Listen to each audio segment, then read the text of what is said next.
invité bi Vieux Ndoye lay wuyoo ku Sénégal dootul présenté champion ñu ngi lay nuyu di la dalal. maa ngi leen di ziar Fati di nuyu Cheikh Tidiane Chérif ak Aïssatou Diop Fall. mu ngi noonu Aïssatou Diop Fall moom Vieux Ndoye ancien international de basket la Chérif yaakaar naa ni mës na ñëw dugg ci waxtaan bi. ma ne ko Aïssatou la bëgg a dënk quoi. parce que Aïssatou xam nga waxoon nag dafa bëri contentieux. man du contentieux wax man xam naa fi may jaar duñ. xam nga fi ngay jaar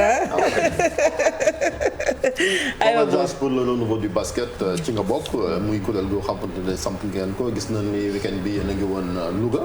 doon fa daje déjà lu tax a jóg kuréel gi.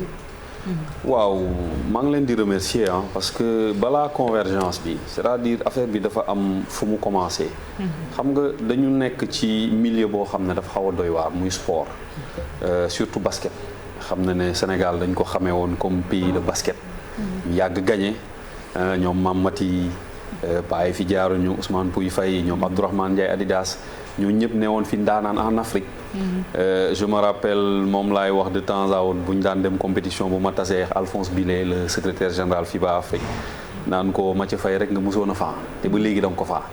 donc yooyu yëpp ñu newoon ci ñu dem ba benn moment ñu commencé seetlu que ne basket bi mi ngi virer dangereusement ci domaine boo xam ne pratiquement musul woon a am ci basket bi. ban domaine. xam nga mbirum intérêt. boo ñëwee rek nga dugal ko surtout intérêt personnel boo ko dugalee ci mbooloo rek dafay xaw a metti. mais jamono ji ñu nekk nii bii xanaa ku ne looy def da nga ciy gis intérêt aussi wala. waaw mais xam nga comme par exemple ñun ñi nekk di dénoncer di alerter et tout. ñun suñu intérêt suñu xëy la nekk parce que dañoo am xëy. basket bi moo ñu jàppale ba nit yi xam ñu. ba ñu am la ñuy am ñun dañu jàpp ne à notre tour dañu war a delloo basket njukkal. delloo ko li mu ñu joxoon. di génne suñu poche di def mais pas nangu di jël comme ce qui se passe actuellement parce que soo leen xoolee ñetti fànn la ay mbirum këyit la mbirum xaalis ak mbirum injustice ak abus parce que abus ak injustice bés bu amee rek comme par exemple Cheikh Tidiane def lii li ma bañal Cheikh Tidiane man nangul ko Chérif Dia rek bés boobaa problème day am ñu jox la tamit xaalisu sénégalais yi ne la gérer organiser nga pare nga ne doo rendre compte. léegi ban moment ngeen constaté ku may waxal sax ñan ngay waxal ni. mais en fait c'est la fédération. c'est la fédération. parce que c'est la fédération qui est délégataire de pouvoir. ñoom ñoo ne du ñu rendre compte. mais du ñu rendre compte mooy maanaam boo organisé ba pare damay joxe exemple Afrobasket 2019 bi nga jóg na ne presque 800 millions de budget la ñu am organisé nga ba pare nit yi taxaw ne la léegi wax ñu xaalis bi nan la demee nga ñëw ne non rendre naa compte à qui de droit. mooy maanaam le ministère des sports moo tax foofu mu posé ko la question ne ko yow ndax passé activités yi lii la def bilan après ñu xool par rapport aux perspectives mais bu nga xam na ne fii suñ sport aussi état bi lu ci bëri moom mooy jël xaalisam di ko dugal bu dee rendre compte aussi il faut rendre compte à l'état. état bi mooy jël xaalisam. surtout que affaire basket bi état bi jël initiative. waxuma sax un acteur du basket mais Aïssatou Diop Fall mi am na sañ-sañu taxaw ne fédération ñun dañoo bëgg bilan parce que c'est l'argent des Sénégalais. C'est l'argent du contribuable. État aussi c'est l'argent du. C'est l'argent du contribuable parce que c'est des sommes d'argent mais imaginez-vous Chérif finalu Afrobasket bi la fa amoon. trafic de billets ba fa amoon mais c'était organisé du ñoo xam ne xamuñu basket bi ñoo jóge fële rek ñëw organiser trafic bi. Il y avait plus de 22 000 personnes dans la salle ñëpp seetlu nañu ne climatisation bi dafa dem ba dafa bàyyi. parce que 15 000 personnes la salle bi mën a jël nit yi toog ci escalier yeex yooyu j'ai un ami qui était là-bas un capitaine de la gendarmerie je lui ai dit bés bu fi coow amoon votre responsabilité est engagée ba ngeen demee ba seetlu que ne salle bi fees na wax leen ñu tëj buntu yi coow li jeex maintenant c'est des choses yoo xam ne dañ koy seetlu ba fédération bi faloo ba léegi il y a presque plus de 50% de clubs en plus je m'explique des clubs yoo xam ne dañ leen di créer du ñu compétir mukk bàyyi ba heure vote jot assemblée générale ñëw taxaw di voter. dugal leen ci fichier bi. ñu dugal leen ci fichier bi wala comme Fati xëy bés créer groupe de presse mësul génne article xëy bés ñu ne subvention jot na mu ne non dama ci am droit. mais bi avant ngay kii yaa ngi doon tudd sànq xaalis bi nga wax la ñu investir ci Afrobasket bi. ngeen di xaar ñu defal leen bilan détaillé mais yéen da ngeen jàpp ni xaalis bi dafa dem ci ay poches nit yoo xamee ni yelloowuñu ko. xam nga mooy li ñuy wax naan nit ki ku ci nekk am nga sañ-sañu laajte dañuy laajte. ñu wax ñu xaalis bi fan la dugg bu fekkee ci organisation bi la dugg ñu wax ñu. bu fekkee tamit dafa dugg ci poche nit ñu xam. parce que li ñu évaluer xaalis bi xam ñaata la. mais imaginez-vous Chérif ñu ñëw taxaw une équipe nationale y a que le Sénégal qui le fait en Afrique. ñu ñëw ñu ne la 5 délégués fédéraux pour une compétition. ci loo xam ne benn délégué fédéral moo daan am ku ci nekk empoché plus de 17 millions. xam nga kenn ki moo ciy liggéey ñeneen ñi non c'est des chiffres qui sont là un délégué fédéral li joueurs yi am loolu lay am bu ñu demee tamit Macky Sall maye kër moom tam day am kër parce que ci fiche technique bi la bokk c'est un délégué fédéral. ci 5 yi kenn moo ci. war na laaj su bëggee. bu ko leeral la. mais yéen ñii sax fédération ne na yéen. amu leen légitimité mais c'est normal fédération ne reconnaître ñu mais Chérif lan mooy légitimité. maanaam yow bu vieux est-ce que président club nga ban club nga bokk. non am na ay président club yu si ne. parce que Baba Tandian mi ngi ci biir. bàyyil ma am mi ngi ci biir. Baba Tandian sax moom sant. bàyyil ma tontu Chérif après Aïssatou dinaa ñëw ci yow après dinaa ñëw ci yow. xam nañu lépp Chérif maître Babacar Ndiaye gënuma légitime ci basket bi xam nga lu tax. kon xam na ni moom ma nga dugg. xam nga lu tax président ba yow. Chérif bàyyi ma rek ma yegg non dàq nañ ko dugg. jóge na fa sax non jóge fa dañ ko dàq. Chérif non il faut ñu mise à jour Chérif man dama sol maillot. j'ai défendu ce pays là dama rayante pour dëkk bi. non loolu dëgg lu nekk def naa ko. loolu man moo ma may légitimité. yaa ngi comprendre. bu ma deful sama poche sama xam-xama sama kàttan laa jël jox Sénégal. mais moom lan la defal Sénégal à part indi fi ay coow. xam nga nit yi lan lañ doon laajte au départ. waxtaan leen. di leen waxtaan ak nit yi. jaarale texte yi ci yoon respecté li texte yi wax. et puis xaalis beex yooyu ngeen xam lan ngeen ci def mais boo ma waxee ne ma Baba Tandian moo nekk suñu gannaaw. mais bi ñuy commencé kaas man ak Pathé Keita. Baba Tandian gisuñu ko woon. yow xam nga ci dara. yaay seede. Baba Tandian gisuñu ko. Baba Tandian après le rejoindre. parce que mais Baba Tandian waa Saint-Louis ñoo ko approché. ne ko dañu la bëgg a def suñu président waay. Faati élection bu jotee. kenn du la forcé na la voté la. via même tout xam nga nag man affaire sport yi mooy loolu. ça ne t'intéresse pas du tout. non moo tax tu as vu comment je suis bien enrobé. mais je veux dire Baba Tandian. quand même. boo nee Maître Babacar Ndiaye. coow la fi indi. man ba indi na fi coow waaye nag kenn en la matière Baba Tandian c'est le champion hors catégorie.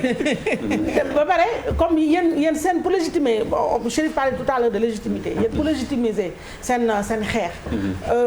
Baba Tandian même su bëggoon dugg. en sachant que Baba Tandian a un contentieux. avec Babacar Ndiaye Maître Babacar Ndiaye. un contentieux. Qui a quand même cristallisé et qui a fait perdre beaucoup de temps quand même au basket. bu dem ba ci terrain judiciaire. yéen par maa ngi wax sànq éthique ak déjà pour bañ taqaleen ci dara. war leen Baba Tandian même bu dee adhésion bi c'est volontaire. yéen en sachant que dafa am un souci. et pas un petit souci avec Maître Babacar Ndiaye. yéen pour bañ a tirer yéen a waroon refuser. mais refuser wu leen. Aïssatou, il faut faire la part des choses. Comme je dis, j'ai l'habitude de dire, Maître Babacar Ndiaye, en tant que Babacar Ndiaye, moi j'ai pas de problème avec lui. dama koy romb di ko nuyu maire ça va na nga def yaa ngi ci jàmm mais en tant que président de la fédération sa façon de manager et de gérer le basketball maa ngi ñëw. Pourquoi vous acceptez l'adhésion de Baba Tandian? Le CRBS accepté wul Baba Tandian en tant que Baba Tandian mi am problème tout le temps avec Maître Babacar Ndiaye. Baba Tandian c'est le président de Saint-Louis Basket Club. Non bàyyi ma yeggali Aïssatou bàyyi ma yeggali. S'il est là en tant que président de Saint-Louis Basket Club. S'il n'est pas disponible. Non. Il y a son premier adjoint qui est là. Non, ou bien il y a le secrétaire général qui est là. Non. ñun xeexu Baba Tandian ak Babacar Ndiaye yooyu leen opposé en justice ñun suñu yoon. Aïssatou déglu ma bu baax ma. Aïssatou man j'ai toujours été constant ci sama démarche man yenn yi kenn du ma ci tudd. gis nga CRBS bi li ko lal ay frustration parce que dañuy yàgg def ñenn ñi. xam nga lu ñu doon toog di wax ay 2 pelés 3 tonnes yu ñoo nekk di wax tout le temps Vieux Ndoye la Pathé Massaer wala. vous êtes combien maintenant. mais on est nombreux xoolal Louga bi actuellement Louga bi dañ fa doon dem samedi. gars yi dañu fexe ba woo le préfet pour jéem ñoo jaxaseex moom. bëgg ñoo diaboliser ne non rassemblement tel mais on est allé à Louga. ñu toog ñu waxtaan les gens sont venus de la zone sud Tamba zone centre zone nord Podor Ndioum. Covid dañu tere rassemblement. mais defal ndànk ñun bañ nañ ko ba. déedéet xaaral Aïssatou dama koy tontu. gis nga l'intelligence ça sert à quelque chose. comme que période Covid lañ nekk. on avait 4 ou 5 maisons je pense. on s'est séparés sous forme d'atelier. 5 filles 5 filles 5 filles 5 filles ku ci nekk ak thème. Aïssatou bàyyi ma yeggali. sous forme de thème. bu ñu liggéeyee ba pare. ñu def restitution génn def suñu déclaration. mais la chose a eu lieu. pendant ce temps un organe. génn la lundi ñëw bind ne. la rencontre a été dispersée. mais vieux tontu Cheikh xoolal Cheikh dafa la ne. Qu'est-ce que vous faites avec le fait que Maître Babacar Ndiaye donc la fédération. mu ñàkk leen reconnaître leen que. pourquoi bi ngeen déjà violé fédération Aïssatou. en matière de sport. waaw fédération club. lay reconnaître. club mooy affilié wu. waaw la CRBS. c'est quoi. benn kuréel la bu ñu teg. de veille.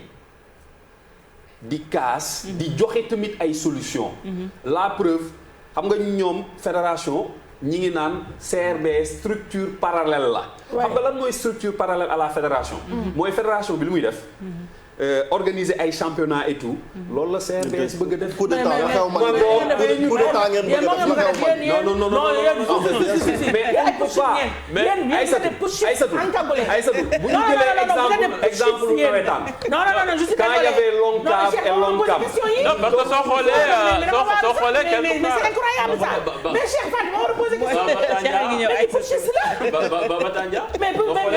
mais ñoom Goïta ils font des émules au Sénégal dans le basket. li ma wax am na wala amul structure parallèle mooy loolu ñun organiser wu championnat. organiser wu ay formation on est là pour défendre les intérêts du basketball sénégalais. mais qu'est-ce que vous voulez concrètement. c'est ça qu'est-ce que vous voulez. c'est-à-dire non mais Cheikh Tidiane Diaw le respect d'abord des textes. on va te virer hein. dañu teg ay textes dañu teg charte yow sa émission Fati du n'importe comment lay déroulé woo am na yenn yoo xam ne doo ko accepté basket dafa am ay textes yu ko tënk te textes yooyu pour rappel ñoom ñi fi nekk actuellement mais ñoo tegoon pression CNBS en 2015 pour ñu def ko fi ba teg ci limitation mandat yi à 2 mandats fa laa jëm ak yow dafa mi ngi dem mandat yi déjà fi mu nekk ni si ñaar lañ ko teg waaw mais ñoom jamono ji ña ngay def comme politiciens yi 3e mandat ñu koy lijjanti léegi mais pour suba ñëwaat na. non ñeneen ñi fa nekk ñoo koy lijjanti 3e mandat ña fa toog ñoo koy lijjanti 3e mandat